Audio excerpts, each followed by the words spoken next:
Alright guys, so I'm going back to the spot I was at last week, following the tracks. Fortunately there's not been too much snow since last time, so pretty easy. Alright, so still quite a way to go. Alright, so I decided to take a shortcut, try to reach the spot. Actually, it's not really short, it's way longer. I'm in the deep snow. Oh, here it is. Alright. Here's the last time spot. So that should make it faster to set up the camp. Have to look for the stakes and everything. Whew. What a workout.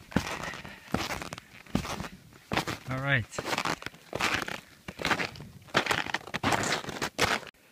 So as you guys can see, I didn't bring the same sled as last time. Actually, I made this from a kid's sled, from my son's sled actually. And this one pulls way easier.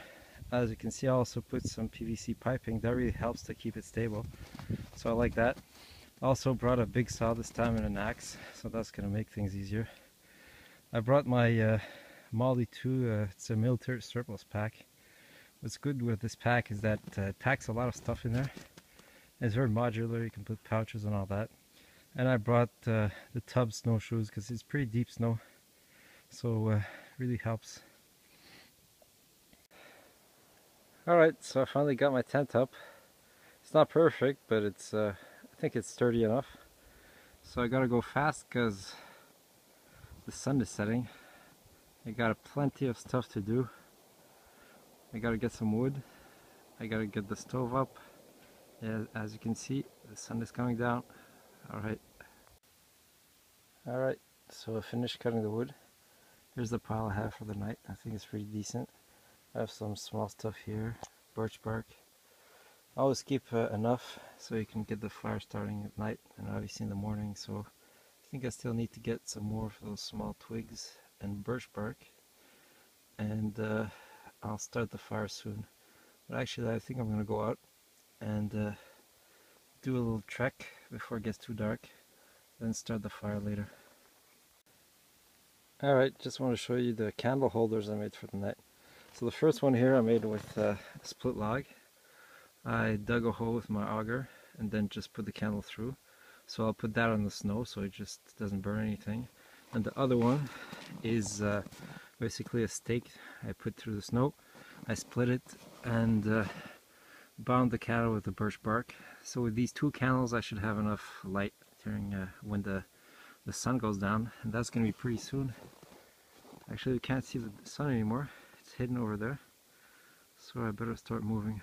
Alright. Alright, so I separated my wood in two piles. Over there, that's the punky wood.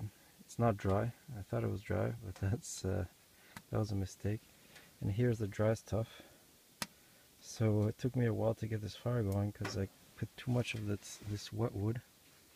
Now that I have separated the wood, I put maybe, you know, 3/4 of this, 1/4 of that.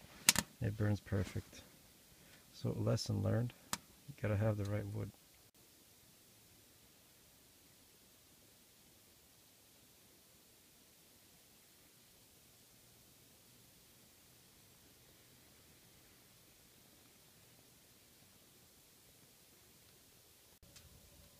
Alright, so I'm back in camp. The fire is going, boiling some water.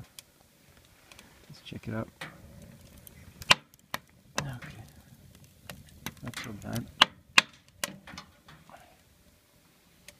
Water's heating slowly.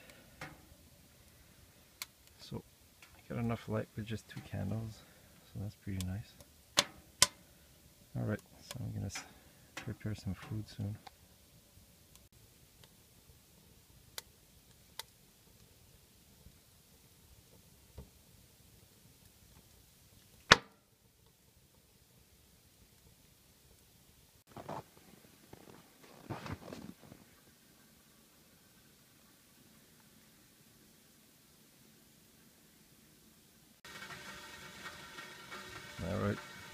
5 a.m. I woke up, so pretty cold, -20. Got the stove going as soon as I could with some water. So I'm gonna get something to eat, warm up.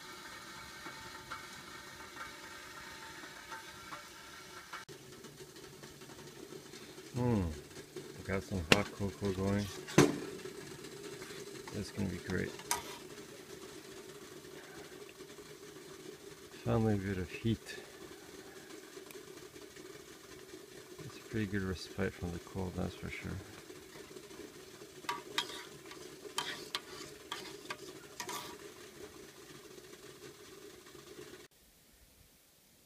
Alright, good morning. So now it's time to pack up my stuff. So it was a nice trip here. This is definitely a nice spot. I like coming here.